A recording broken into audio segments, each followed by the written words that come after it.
Grabar. Bueno, buenas tardes a todos los que nos están escuchando hoy. Hoy tenemos el gran placer de charlar con alguien que creo que va a ser una charla tan amena que va a invitar a que hagamos una, dos, y tres y cuatro porque no nos va a alcanzar el tiempo. Con nosotros hoy está Pepe Moquillaza, productor de vinos en Perú, pero me ha pedido que lo presente de una manera que es más que interesante, narrador de historias líquidas en formato de pisco, vinos naturales y cada vez más derivados, que ya nos contará cuáles son esos derivados. Yo, más que interesado, no me quise adelantar y preguntar antes. Y que también es embajador de la marca Perú en el mundo, gracias a su trayectoria en la producción de todos estos derivados de la uva y en especial el pisco, que es por lo que Perú es famoso y esperemos que sea más famoso todavía en algún momento por la producción de los vinos. Así que nada, Pepe, gracias por supuesto por tu tiempo. Es un placer que estés con nosotros hoy y que la gente pueda escuchar y aprender de vos, de Perú y de todo lo que tenés para contarnos hoy.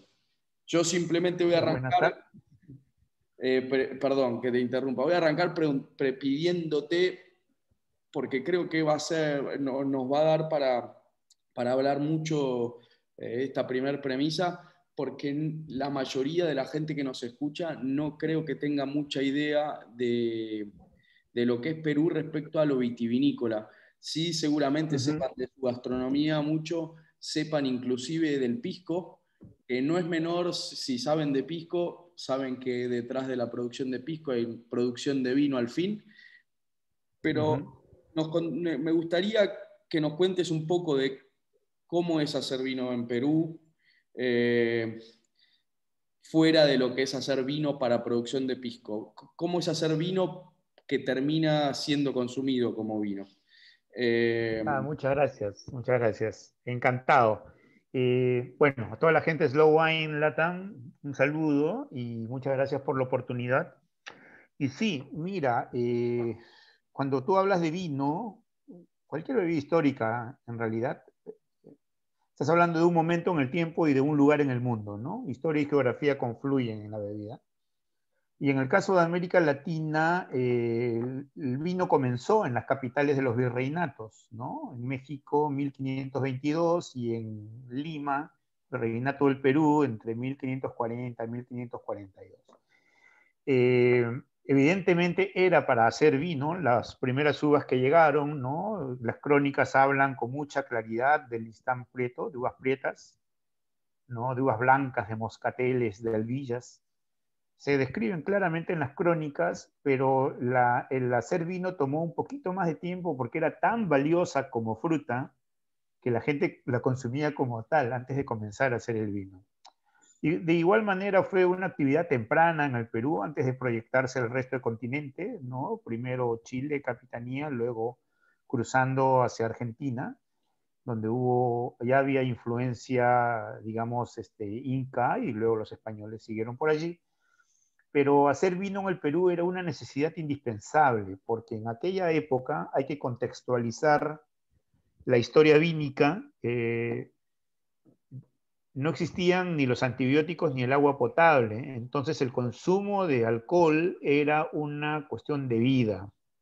Ya en la última cena, cuando Jesús dice, esta es la vida, no mentía. El que no tomaba vino o no tenía acceso a bebidas alcohólicas estaba condenado a las infecciones y a morir, ¿no? Entonces, los incas tuvieron la bebida ritual, que es la chicha, ¿no? Que se sigue haciendo en toda la zona de influencia altoandina, ¿no? De Argentina, de Bolivia, de Chile, de Perú, de Ecuador, ¿no? Seguimos bebiendo chicha, no ha muerto la chicha, vive, ¿no? Expliquémosle en breves palabras qué es la chicha al público que por ahí no sabe. Fermentado de maíz. Es como una Un fermentado de cerveza, maíz. En lugar, es una cerveza, pero una cerveza de maíz. exactamente. De maíz, correcto. Con una fermentación no lupulada, una fermentación natural. Entonces, cuando llegan los españoles, ven que los incas tenían su bebida ritual chicha, pero ellos no consumían chicha, ellos consumían vino. Y el vino tenía que venir desde muy lejos, ¿no? Salir desde Cádiz, imagínate, y llegar a Panamá, Portobelo, y luego llegar al Callao para de aquí redistribuirse, caro, peligroso, lento, así que hubo la obligación de comenzar a producirlo. Y fue tan exitosa la producción de vino y aguardiente de vino, que luego se exportó por el puerto de Pisco en Perú, que en el siglo XVII, te hablo de 1600, la segunda actividad económica del virreinato del Perú, después de la minería, era la producción de vino y aguardiente. Una gran potencia productora. Qué Tan es interesante. así, sí, es que la historia es apasionante, Mati, tan es así que por la esperanza corta de vida, las guerras, los pocos hijos, los viajes interoceánicos, había una alta mortalidad. La Iglesia Católica comienza por vía de herencias, ¿no? Por vía de indulgencias, comienza a ser un gran terrateniente. Y en el siglo XVII se hace fuerte en el Perú lo que yo llamo el Monsanto del siglo XVII, que era la Compañía de Jesús, los jesuitas. Los jesuitas fueron magníficos agricultores, magníficos empresarios, ya, pero estupendos vendedores también. Ellos tuvieron un clúster de 25 haciendas muy grandes en el Perú, y todas las que estaban desde Lima hasta pasado Moquegua, o sea, 1000 kilómetros al sur, se dedicaban a la producción de vino, de aguardiente y de las botijas de arcilla, de las ánforas. ¿Por qué? Genio marquetero jesuita del siglo XVII. El pisco y el vino del Perú, por su alta calidad y alto valor, se exportaba en sus ánforas.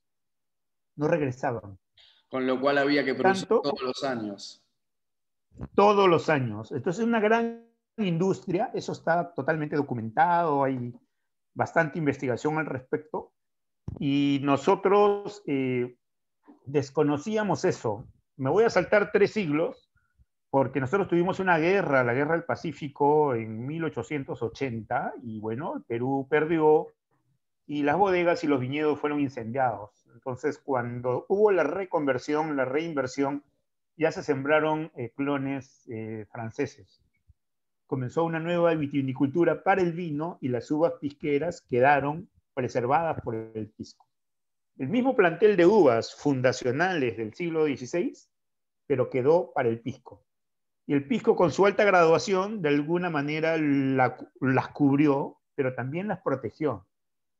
Ya ha sido un tema de esos interesantes, curiosos, pero las encapsuló y no han sido visibles hasta que, bueno, nos llegó la inquietud hace ya casi una década. En el año 2010, Perú tuvo un auge que sigue hasta ahora por las uvas de mesa de exportación. En Mendoza también se exporta mucho, en Chile también. Y siempre la competencia es por las tierras, por el agua y por los hombres. Lógico. Y una uva vitivinífera, tú sabes que se regula la producción a 10.000, 12.000 kilos por hectárea, cada uva tiene su equilibrio, pero en la uva de mesa no. La uva de mesa se vende por kilo y son 30.000, 35.000 kilos por hectárea, entonces no podíamos dar la talla en la rentabilidad, no dábamos. La gran pregunta era qué hacer para evitar la matanza de parras pisqueras. Y una era pedir un subsidio. Mira, eso no funciona. 3 años antes habíamos tenido el terremoto del Pisco, y en la ciudad de Pisco hubo un gran terremoto que destruyó casi toda la industria, y no habíamos tenido ayuda tampoco. Entonces decidimos buscar las respuestas nosotros mismos en la historia del Perú. Y es allí donde llego pues a encontrar toda esta información, y decido a partir del 2010 hacer vino, volver a hacer ese vino del siglo XVII hoy, y tratar de que la industria llegue a ser en parte lo que fue. Pero para eso, pues no era tan fácil, era una buena intención. Comencé a documentarme, a estudiar, ¿no? Yo viajo bastante, y poco a poco fuimos avanzando hasta que llegó el momento de comenzar a hacer las cosas. Ahí pongo una pausa. Y encuentro, mira, tengo una gran facilidad no solo para encontrar territorios y para desarrollar conceptos. ¿Ya? Yo creo que mi principal virtud es encontrar buenas personas. ¿Cuán Siempre me importantes son encuentro almas blancas. cuán importantes son también para planificar este tipo de proyectos a largo plazo? La calidad Sí, humana, de la que la poco se calidad habla. humana es fundamental. Detrás de un gran vino hay una muy buena persona siempre y detrás de un mal vino ya sabes lo que tenemos, ¿no? Entonces yo accidentalmente me encontré, porque habíamos tenido un decomiso tributario por un error en una guía, con Camilo Quintana, socio en Iguán, y iba a venderlo. Y yo hacía pisco y lo vendía todo, pero los dos nos encontramos con un problema igual, en un almacén tributario. Y nos vimos durante 6 meses hasta que nos liberaron las botellas. Ya nos habíamos hecho amigos y él tenía dos ideas muy fijas, ¿no? La primera, mira, es que el viñedito que él había comprado en un lugar que se llama San Juan de Iguanco, a 4 kilómetros del mar en Cerro Azul, provincia Cañete, departamento de Lima, figurar en el mapa. A él le molestaba que Iguanco nadie supiera qué era, ni que existía. O sea, yo quiero poner Iguanco en el mapa. Segundo, él quería hacer vino, pero no sabía cómo. Entonces le digo, hombre, Camilo, yo sí sé cómo hacerlo y lo que no sepa lo iremos aprendiendo. Hagamos vino y lo hicimos. Y mira, el año 2012, después de más de un siglo de la guerra, donde se perdieron estos vinos, sacamos el primer vino de uva quebranta en el mundo. Qué bien. Después de un silencio que yo llamo sísmico, y como Camilo quería que Iguanco figure en el mapa, lo llamamos quebrada, porque es una quebrada de Iguanco. Y la uva, nuestra uva quebranta, ¿no? Ahora voy a hablar de uvas, ¿ya? Pero de uva quebranta. Entonces este fue un vino que tiene una historia curiosa porque la quebranta, o sea, el pisco la protegió, el cultivo mayoritario de vitis viníferas en el Perú es de quebranta, pero yo había crecido en Valle de Ica, ¿no? Rodeado de bodegas, de productoras, y siempre escuché de los enólogos franceses que contrataba Atacama, italianos que contrataba Ocucaje, italianos que habían en Vista Alegre, que de quebranta no se podía hacer vino, que no se podía hacer vino y que no se podía hacer vino, y nosotros, tercos, pero si se hacía, lo hacemos. El tema es que el año 2012, cuando hicimos el vino, la verdad que nos desilusionamos, ¿ya? ¿Por qué? Porque no parecía vino, o sea, era un vino muy clarito, era un vino menos alcohólico, menos intenso, menos tánico, no había pasado por madera, no tenía mucho.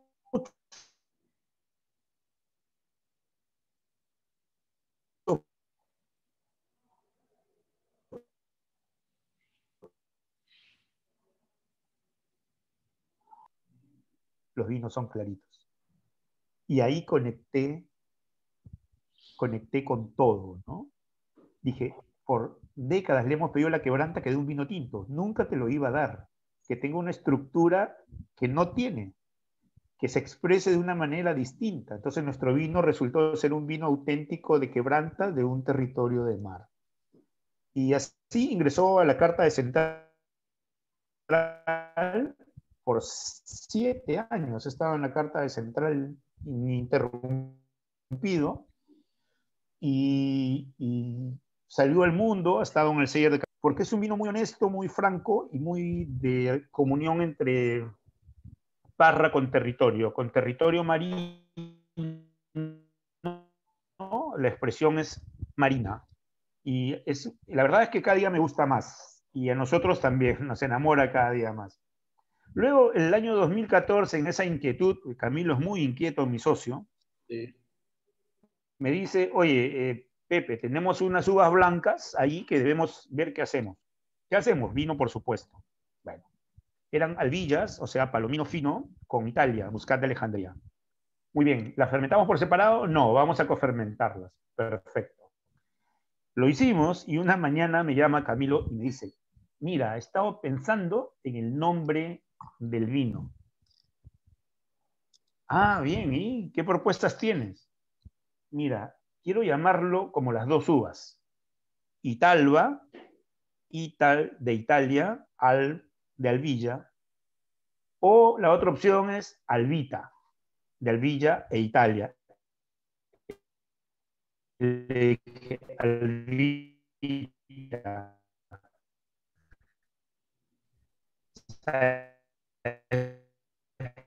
¿Por qué?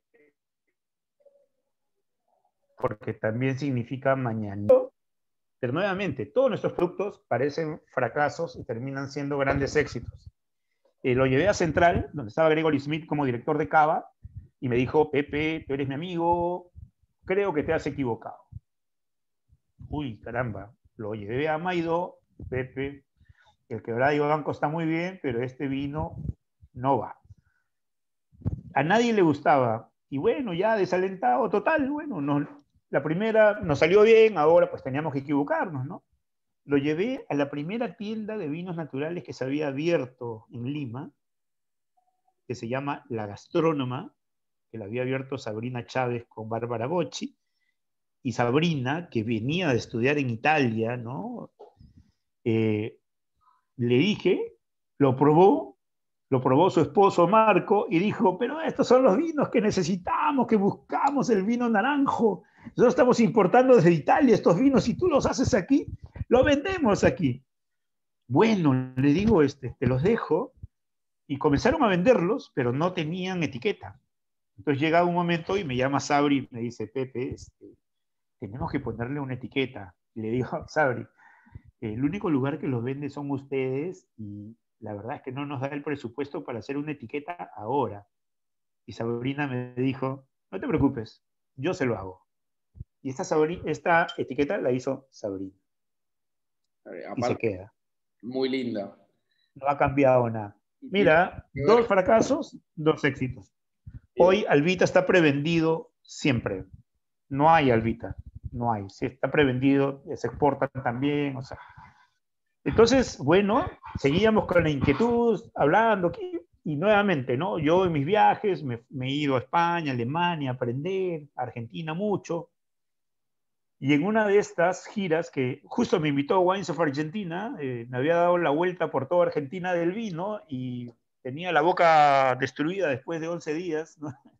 Y llego a Mendoza y en el lobby del hotel abro una revista y veo un rubio tipo Canigia, el delantero argentino, con una ampolla en la mano y el titular decía, Matías Michelini desafía a todos. Año 2015. Y yo digo, ¿qué pasó aquí? A ver, lo leí, interesantísimo. Hacía todo al revés. Lo mismo que habíamos hecho nosotros en el mundo del pisco antes, o sea, hacer todo al revés. Todos buscaban parras jóvenes, yo buscaba parras viejas. Todos buscaban alta productividad, yo baja productividad. Todos hacían una cosa, yo hacía lo contrario y mis productos son distintos. Entonces Matías estaba haciendo exactamente lo mismo, pero en un entorno mucho más desafiante. Y pregunté por él y no lo pude conocer porque no estaba incluido en la gira, pero yo volví unos meses más tarde y nos conocimos entre la nieve allá en Mendoza y rápidamente nos entendimos y me quedó claro que íbamos a hacer algo juntos.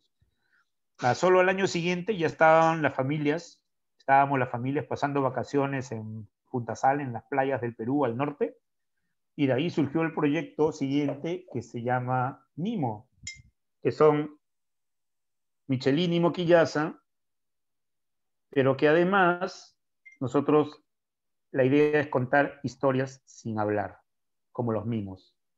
Pero además le damos mucho cariño a todo lo que hacemos. No me gusta usar la palabra pasión, ya yo creo que se ha usado ya demasiado y la han usado muchas personas no muy apasionadas que digamos. Entonces me gusta hablar de ilusión, me gusta hablar de convicción, me gusta hablar de devoción incluso. Y eso es lo que sentí en Mati. Y Mati desde el comienzo, nosotros vinimos, mira, teníamos el proyecto de Vinos en el Mar Este era un proyecto de vinos en el desierto. La enología en un vino marino es más simple, es directa, porque el suelo expresa rápidamente lo que el mar da. Pero en el desierto son suelos arenosos, con alta luminosidad, entonces la fruta lo que tiene es mucho color, mucho sabor, mucho olor, y el tema está en cómo llegas al interior de ella, cómo maniobrando puedes llegar. Y lo hemos logrado incrementando los skin contacts, ¿no? Los tiempos de maceraciones. Y hemos llegado a expresar ya, mira, vinos del desierto también. Justo tengo uno abierto, puedo brindar, ¿no? Por Son un supuesto, por poco más de supuesto. las 3 de la tarde. Sí, por supuesto. Mira, este es Palomino Fino, Alvilla, Bien. con Moscatel de Alejandría. Pepe, y teniendo en cuenta también, te hago una pregunta que va por fuera de todo lo que nos Sí, está. por favor. Eh, no sé si has probado algo de esta nueva tendencia también en Jerez, de la Palomino vinificada, estilo Sí, como la estás vinificando vos, sin flor y qué sé yo. correcto.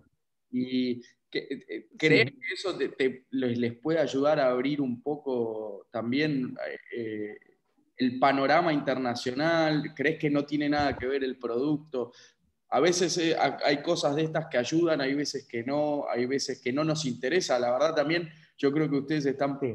por la bandera Perú y tampoco aliarse a un producto español, no sé cuánto de estrategia tiene, pero Mira, sí, lo tengo claro. Te cuento, mi segunda ciudad en el mundo se llama Jerez. bien. La primera vez que fui fue en mi luna de miel en 1998. Y en el año 2006, cuando yo era el director de la denominación de origen pisco, me llevé 33 productores pisqueros para hermanarlos con el brandy de Jerez. Y desde entonces viajo cotidianamente porque ellos me dijeron algo bien interesante que ahora se está ya quedando más evidente, ¿ya? La historia, o sea, las crónicas decían que las uvas peruanas habían llegado de Islas Canarias. Y mis amigos jerezanos, pasamos vendimia y todo allá, muy amantes de la historia también me dijeron, oye, Pepe, yo probaba las uvas y se parecían mucho los sabores, los descriptores, a las uvas del Perú, a las uvas pisqueras. Y uno de ellos, Evaristo Babé, a quien yo quiero mucho, me dice, Pepe, deberás saber que los barcos salían cerrados de la Casa de Indias en Sevilla. Y deberás saber que al mismo tiempo que se sembraban las parras en el continente nuevo, al mismo tiempo se estaban sembrando en Canarias. Tal vez las naves pararon en Canarias, dejaron parte y siguieron su camino. Cuidado con eso. Mira, yo no me olvido de las cosas, lo tuve ahí. Poco a poco hemos ido trabajando. Y el año pasado, el 2019 que fui, estuve con Willy Pérez, con Fernando Angulo y con Beltrán Domecq. Y me quedó muy claro que toda esa cosa que nosotros teníamos, en realidad es un eje vínico, un puente virtual vínico, porque son las uvas. No hablo de Jerez, hablo de Andalucía, ¿ya? Sí. Tenemos el palomino fino, llamado Alvilla aquí, en una muy buena extensión y con muchos años de vejez. La cama tiene un viñedo de más de 100 años de Alvilla, imagínate.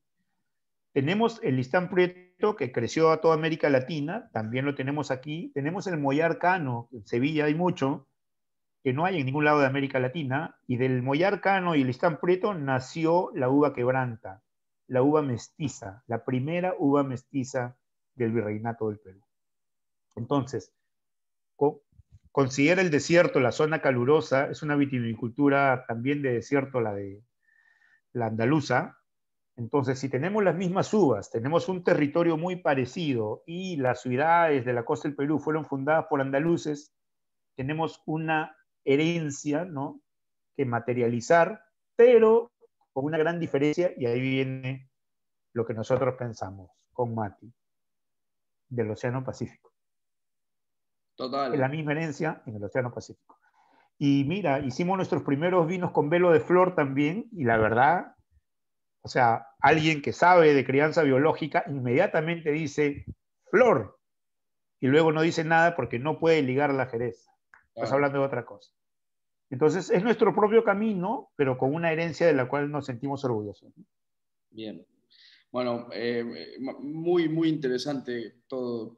La verdad que cuesta, les cuento a la gente, nosotros le dimos un plan a esta charla, como lo hacemos siempre, porque así debe ser, pero somos también flexibles. Cuesta seguir el plan, porque es tan interesante escuchar y de Sí, cada sí. palabra y de cada historia van surgiendo tantas cosas que a veces cuesta. Pero bueno, a ver, la segunda pregunta que yo tenía puntualmente era que nos cuentes, o el segundo ítem, que nos cuentes un poco de los lugares donde hacer los vinos, el Sí. desierto.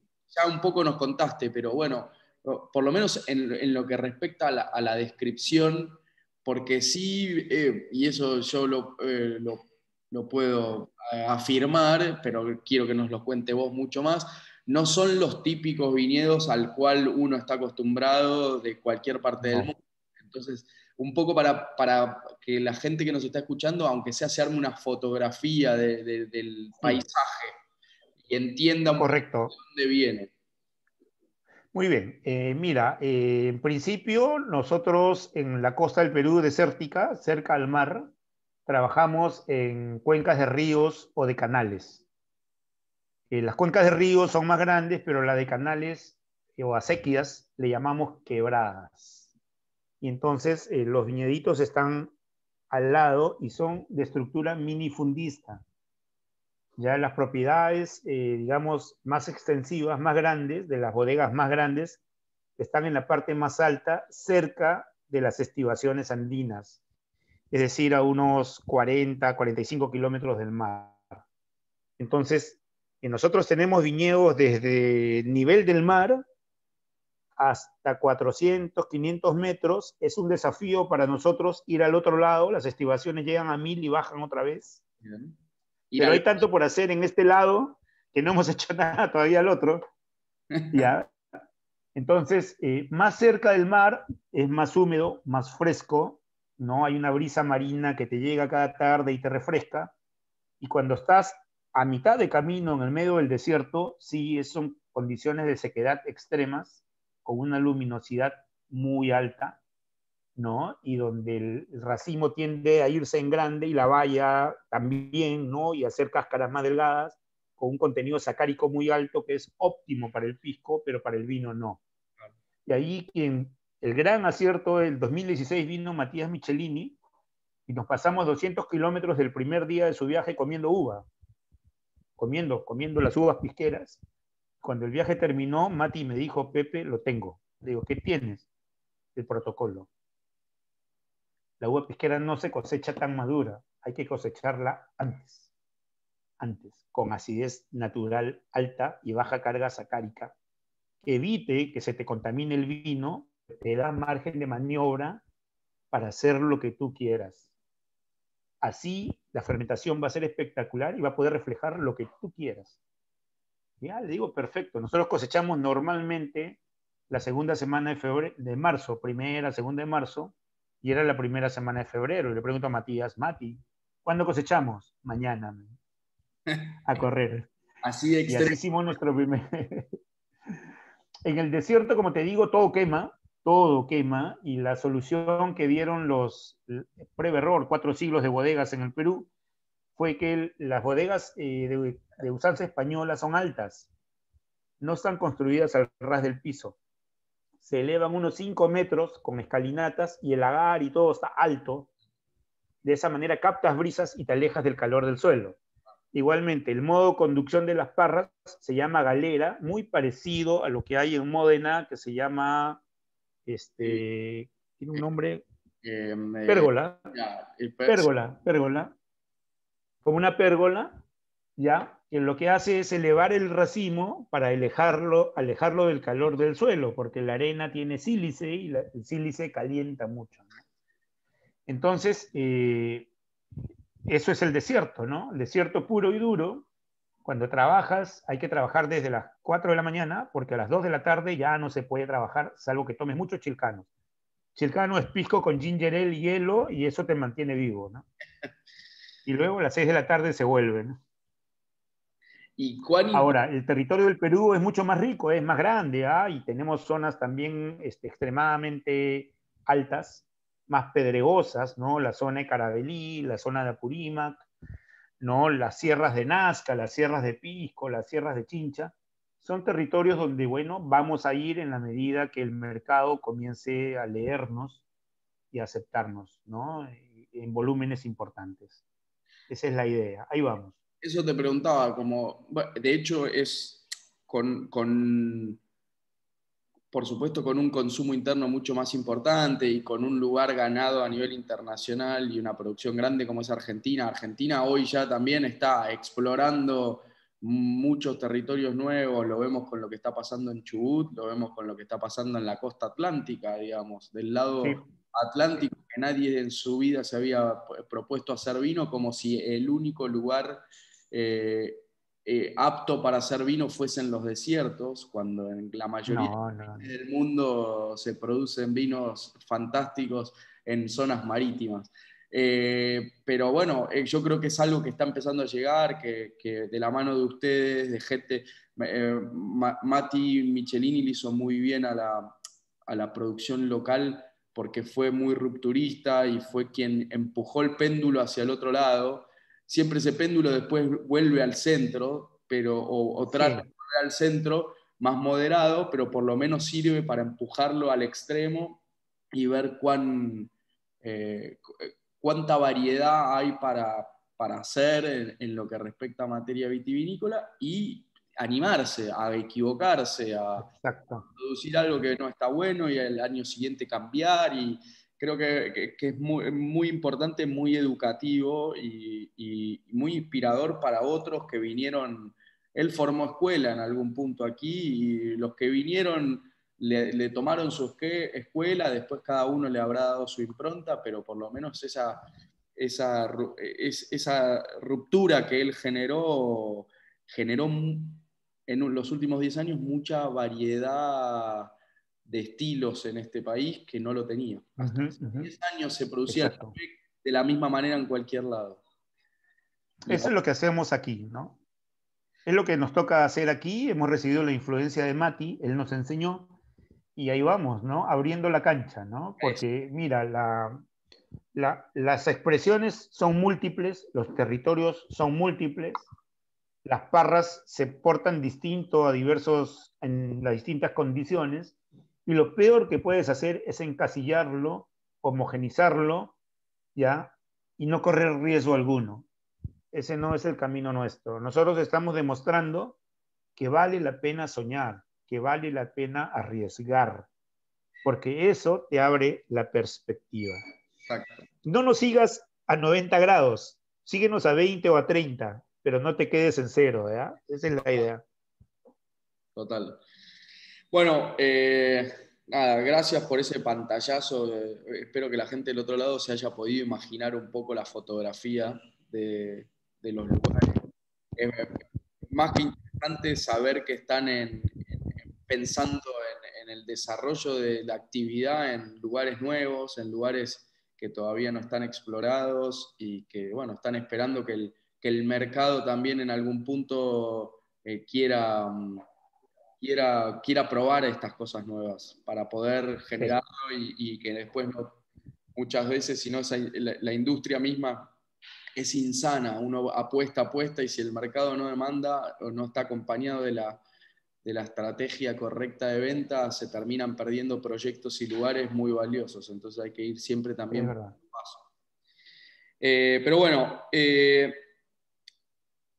cambiando un poquito, tratando de ir un poco más a lo que haces en bodega, nos contaste de las tinajas Sí, que se hacían antiguamente y en las cuales se vendían. Y yo también sé que, bueno, no sé si llamarlo tu objetivo, tu manera de hacer vino y de producir pisco y es hacerlo lo más natural posible. Eh, Contanos un poquito de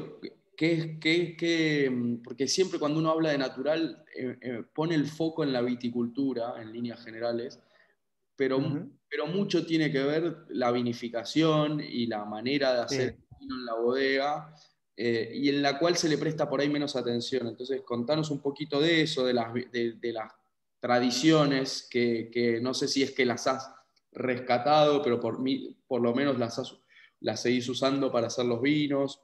Bueno, Sí, correcto. Mira, nosotros, como te había comentado antes, lo que buscamos es hacer volver la vitivinicultura del siglo XVII, ¿no? Y esta se expresa a través de que usamos las mismas uvas fundacionales. Estamos trabajando por ahora en los mismos territorios. Estamos usando las mismas técnicas, con el skin contact haciéndolo crecer cada vez más porque se usaba mucho antes. La maceración lo que hace es darle un efecto placenta al vino, lo fortifica para que pueda viajar, lo hace más fuerte y resistente, y nuestras pruebas han sido muy exitosas en esto. Pero también se trata de un rescate de envases, y ese es otro de nuestros proyectos, que es la recuperación de la botija perulera, así se llama la ánfora.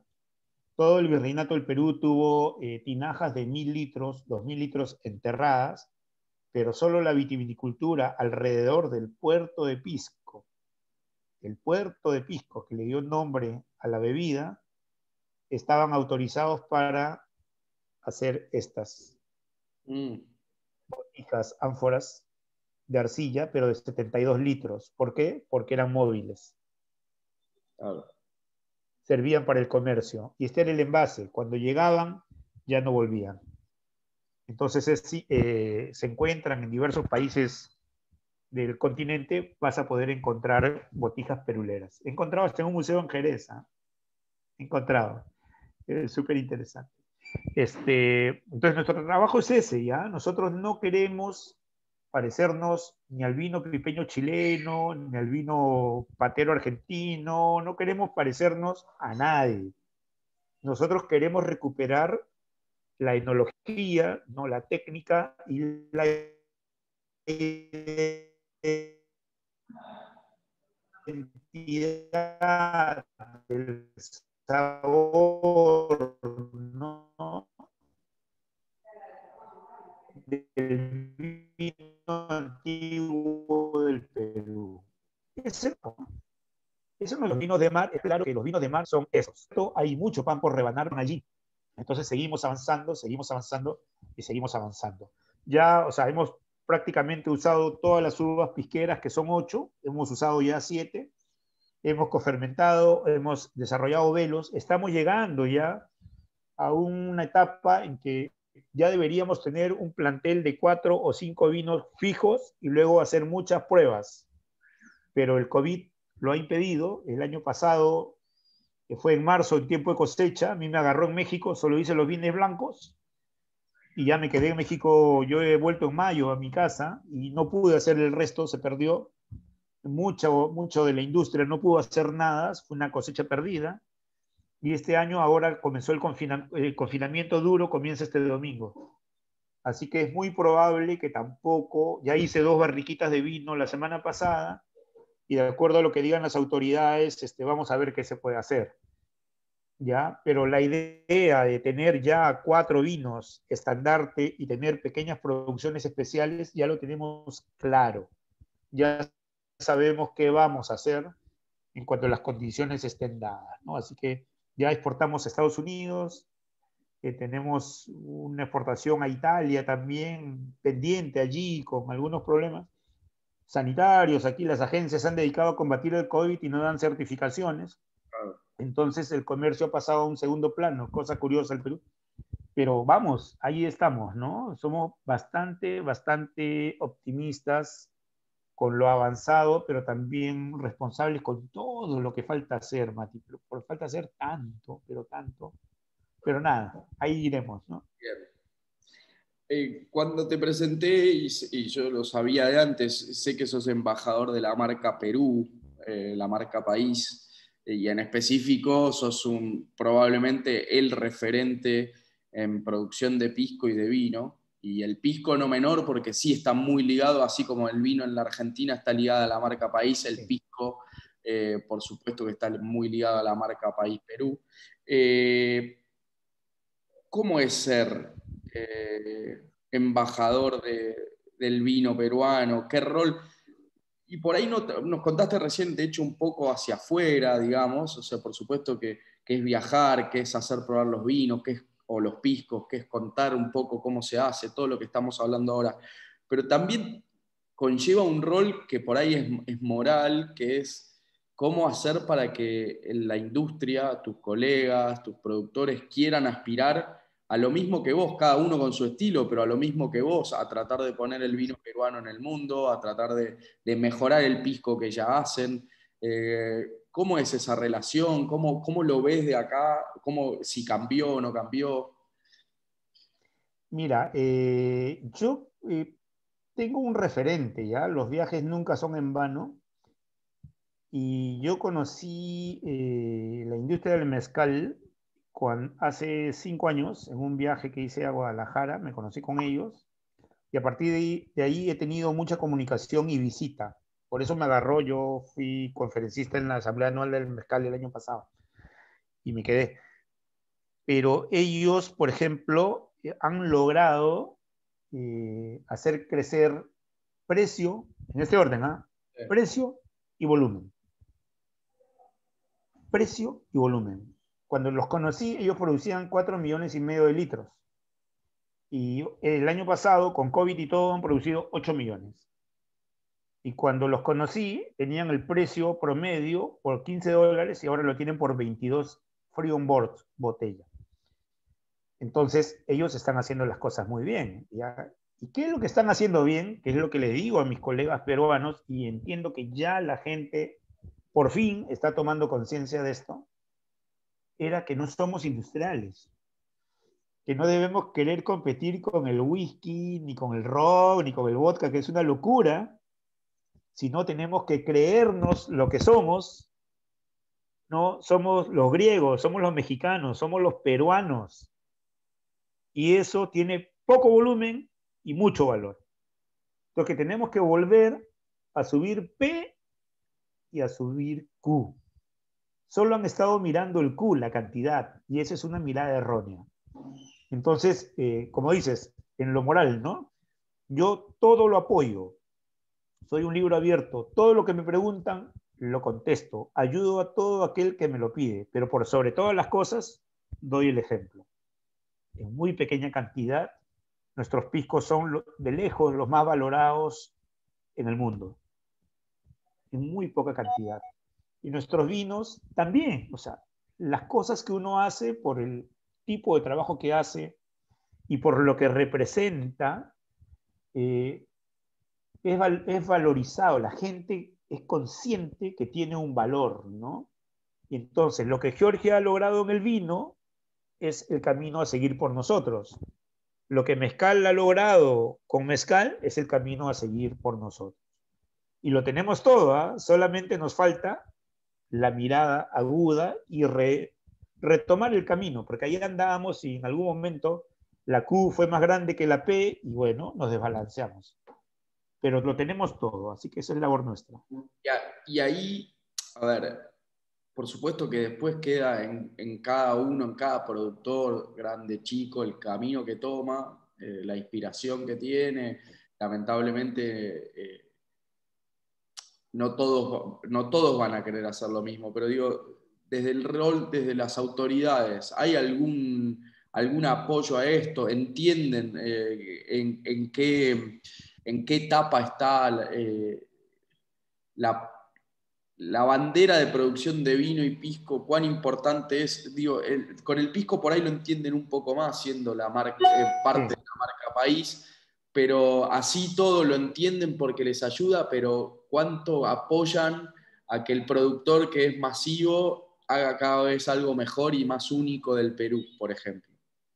Mira, efectivamente las autoridades tienen muy claro el tema del pisco, ¿ya? Y no tienen nada claro el tema del vino. En eso estamos navegando solo contracorriente, absolutamente contracorriente. Tiene el tema del pisco el problema que las autoridades, los organismos de promoción están llanos a seguir y lo están haciendo los caminos que los grandes productores le piden. Pero este ejemplo que te di de mezcal hace ver de que nuestros productores están equivocados. Aún siendo grandes productores en Perú, eres un enano a nivel mundial.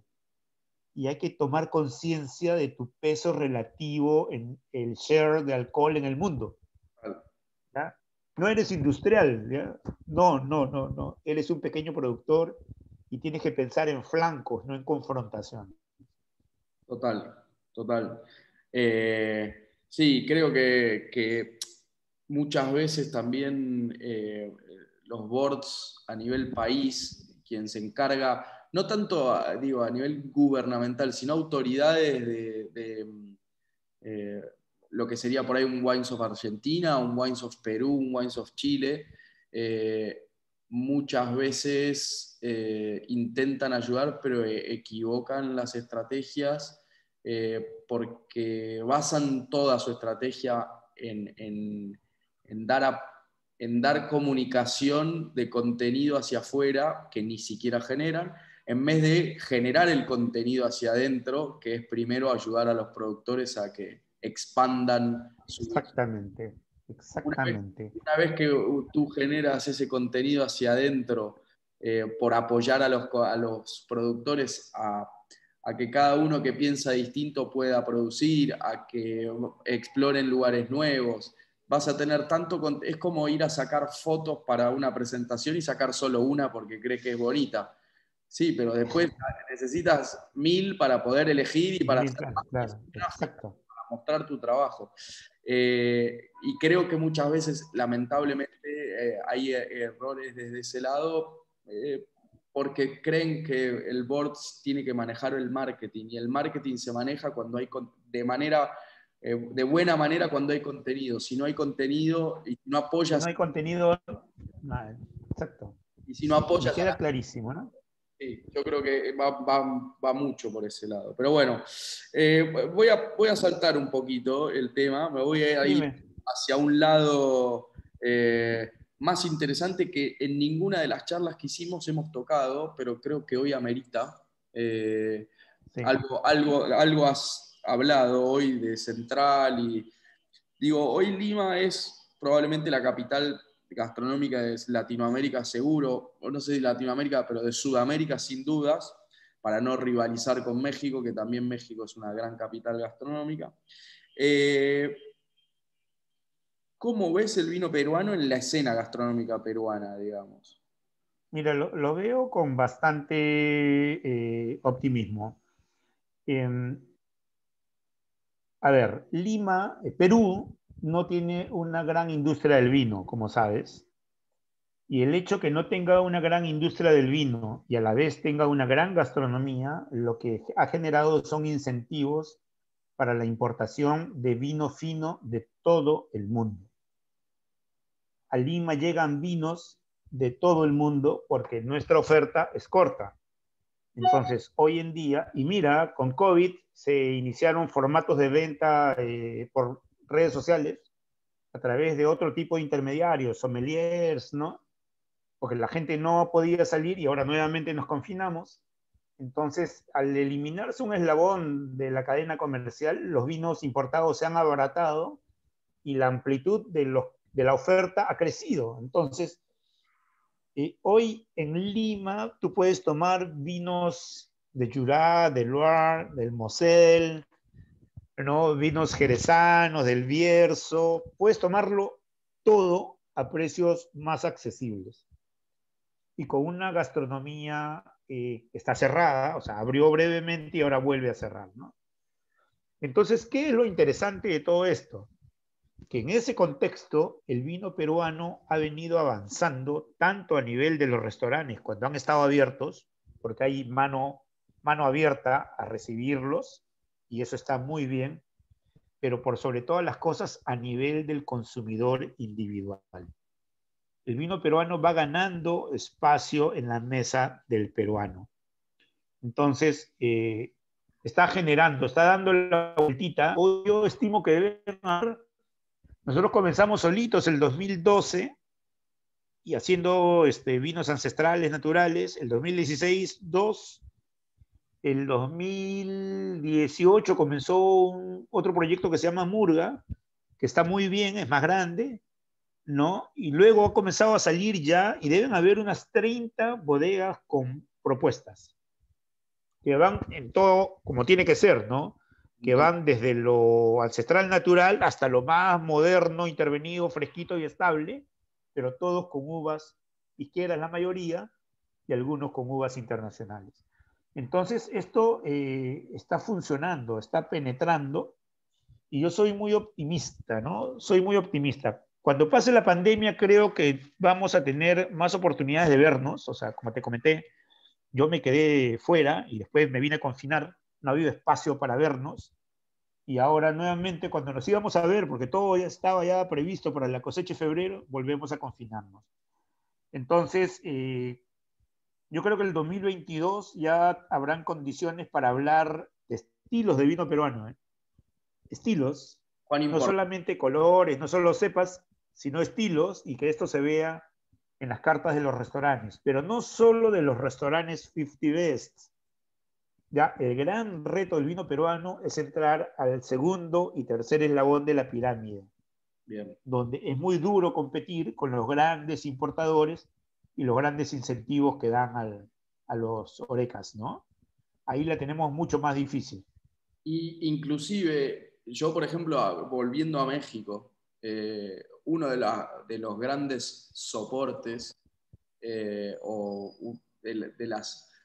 Por supuesto, el éxito siempre se mide en venta, como decías vos, en volumen y en precio promedio. Uno de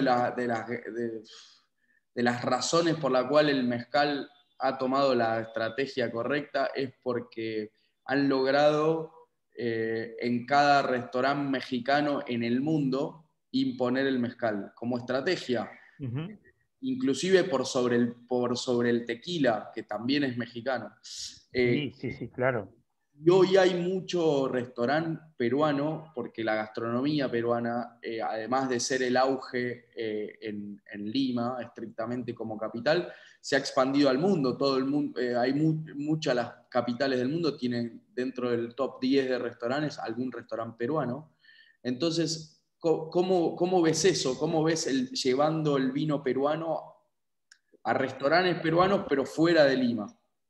Sí, mira, a ver, nosotros tenemos que hacer, como te comenté, lo que ya hace Mezcal y hace Georgia, que es, no solamente venden, en caso de Mezcal, un destilado de agave, tequila, venden nombre, apellido y rostro. Uh-huh. Y este tiene una historia. Es lo mismo que hace Georgia. No hay una botella que no tenga nombre, apellido y rostro. Perú, nosotros como cultura milenaria tenemos eso. Cada producto que salga del Perú debe tener nombre, apellido, territorio y rostro. Hay que humanizarnos otra vez. No somos industrial. Así que querramos serlo, no vamos. Ya llegamos tarde a esa carrera. Hay que profundizar en lo que somos. Yo cuando me quiero reír un rato en las conferencias, siempre digo esto, ¿ya? En Perú podemos ser Atenas, queremos ser Miami. Lo digo siempre para sacar algo de quitar las tensiones. Pero efectivamente, nosotros estamos mucho más cerca de Atenas que de Miami. Y hay que creérselo, hay que creérselo. Y con esa mirada hay que trabajar, ¿no?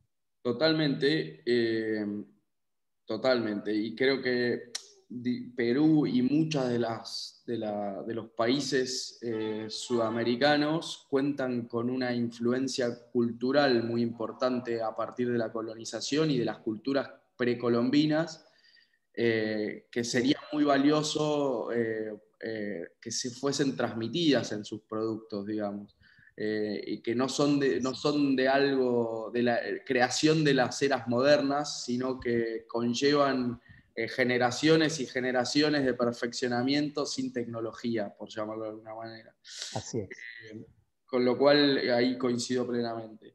Y cuando charlamos en la previa de todo esto, me hiciste un comentario que a mí me quedó resonando, muy interesante, que acá en Argentina costó mucho. Yo trabajo, entre otras cosas, en gastronomía, hago algunos trabajos hace mucho tiempo y costó involucrar esa onda alternativa, por decirlo de alguna manera, en la gastronomía. Costó romper la barrera, a pesar de que se rompía en la producción, era como que las barreras estaban cerradas hacia los puntos de venta importantes. Y vos algo también dijiste al principio cuando te pasó con el Albilla, con el Albita. Pero Sí. ¿qué reflexión puedes hacer para mejorar, para cómo se podría mejorar esa sinergia entre la alta gastronomía y la producción del vino local? Algo me hiciste un Sí, comentario, por eso viene esta pregunta. claro, mira, a ver, hoy en día el COVID está impidiendo que sea más estrecho, pero hay un canal de colaboración entre los restaurantes y los productores. Hay receptividad, ¿ya? O sea, tú haces un producto y hay en los restaurantes sommeliers que están muy atentos a ver qué estás haciendo porque están en la búsqueda, ¿ya? Pero hay una forma de acortar ese proceso que va a ser extenso de prueba-error y nosotros cosechamos una vez al año, y es que el productor de vino que está saliendo, que está emergiendo, no tiene experiencia gastronómica. Me explico. Por las cosas, por mi vida profesional, yo he trabajado en firmas multinacionales, he sido directivo de regulación financiera, yo he viajado mucho por el mundo y eso me ha dado mundo y me ha dado paladar. Y yo cuando estoy en Lima, ocasionalmente yo salgo a comer y voy a los grandes restaurantes y sé qué están haciendo y a dónde tengo que apuntar. Porque, ojo, el vino no es la estrella en la mesa, el vino es el gran amigo de la comida. 1 más 1 es 3, lo tengo muy claro. Entonces, ¿qué pasa? Mis colegas, o sea, hay 25 de los 30, 33 proyectos que están emergiendo que no lo conocen, o sea, que están lejos en términos gastronómicos de la propuesta que está sirviéndose, porque no la come. Depende exclusivamente del paladar que le digan va o no va, cuando la forma de acortar el proceso es ser uno solo, ¿no? Entonces, mira, si alguien de ProPerú me está viendo en este momento, por favor, no es un desperdicio de dinero, no es un tiro al aire, es ahorrarse 2 o 3 años de prueba-error. Cierren cuando todo haya pasado una jornada en restaurantes 50 Best de Lima y que vengan todos los pequeños productores, que sepan qué es lo que llevó tan alto a la gastronomía del Perú y a dónde van a ver sus productos reflejados. Se van a llevar sorpresas, porque la gente tiene la gran sensibilidad, pero no tiene el conocimiento. Entonces hay que dárselo, tenemos que dárselo. Esas son esas cosas que yo tengo, ¿no? Si me hubiera ido, ¿qué te digo? Comercialmente hubiera crecido más, lo haría yo. Claro. Pero todavía estamos invirtiendo, buscando socios, ahí estamos. Pero hay que hacerlo, porque si no nos va a tardar mucho tiempo. Mira, si esto se hace, vamos a tener una explosión de productores como lo que hay hoy en Maule, Itata, en Chile, en 2 o 3 años. Pero habría que hacerlo apenas pase esta ola del COVID tan fea, ¿no? Y dolorosa. Sin duda, es allanar los caminos, y es parte si yo voy a una bodega y me muestran el lugar y no me dan de probar el vino, y entonces tampoco sé a qué sabe más allá de lo que me cuentan, no tiene mucho sentido tampoco. Es un poco, muchos de estas conexiones, además, son emocionales y la emoción pasa también por los sentidos, con lo cual, muy interesante que te animes a plantearlo, porque acá fue durante mucho tiempo como decía, esta onda por ahí un poquito más alternativa de producción y qué sé yo, le costó mucho. Y quien terminó empujando en algún punto que pase todo esto fue nuevas generaciones de sommeliers que estaban abiertos a todo esto y Sí. nueva generación de consumidores que querían consumir estos vinos. Y hoy hay restaurantes que han virado mucho la carta de vinos hacia alternativos por una cuestión receptiva. Pero no ha pasado, acá tenemos una distancia muy grande entre la zona productiva y la capital, por decirlo de alguna manera, Sí, está lejos, y está eso, bastante lejos, sí. y eso es más difícil porque no los tenemos comiendo aquí a los productores a diario, y qué sé yo, pero sí es muy importante que eso pase. Así que bueno, me parecía que estaba bueno recalcar esta reflexión y que hay que tomar conciencia de que esto es un trabajo, como tú dices, que 1 más 1 da 3, pero si no son uno por separado del otro. No, sí, claro. Para terminar, me podría quedar hablando horas con vos. Es más, te vamos a invitar a hacer unas cuantas charlas más adelante. Encantado. Armaremos calendario.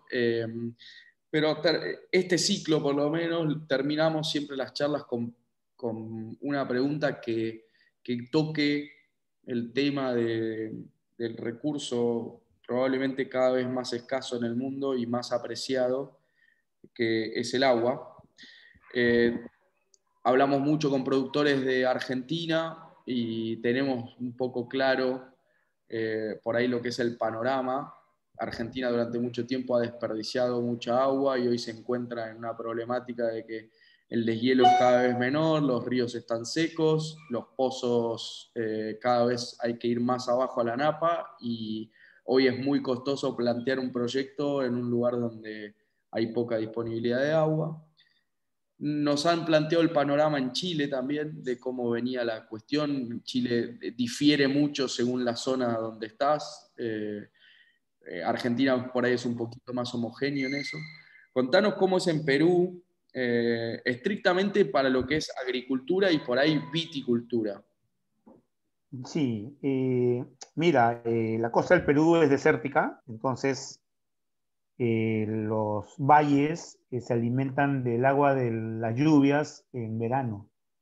Llueve, ¿qué? 60 días, y son los días que llega agua de los Andes, y el resto del año es pozos tubulares y una que otra irrigación que hay, ¿no? Y al igual que allá, los pozos tubulares hoy en día están en profundidades muy grandes, ¿no? Donde se instala la agroindustria de uva de mesa, de espárrago, de tomate, está a más de 100 metros. Imagínate los costos. Sí. Y en los valles, riberas de río, donde están la mayoría de nuestras parcelas, están entre 50 o 60 metros. Entonces, el agua es el recurso escaso. Pero también los cultivos, las parras pisqueras, acuérdate, tienen pues cientos de años aclimatándose, no son clones puestos para un proyecto específico, son plantas del desierto. Y la uva quebranta, para empezar, es una uva absolutamente resistente, potente, ¿no? Puede vivir con poca agua y darte lo mejor de sí siempre. Entonces, el agua se está yendo, pero cuando se la hayan terminado de llevar, las vitis pisqueras serán las que volverán a ocupar esas áreas que se dejen, ¿no? Creo que tenemos ahí un futuro un poco oscuro con el tema del agua, pero también hay que ver de los problemas oportunidades, ¿no? Hay que ver de los problemas oportunidades. Mira, el clima ha cambiado tanto que ahora llueve en el desierto, ¿no? Este es el primer año que no llueve. Los 3 años previos ha llovido en el desierto y hemos tenido ataques feroces de oidium. Y nosotros, ni las uvas, saben defenderse en el desierto de las lluvias. Claro. El viticultor tampoco.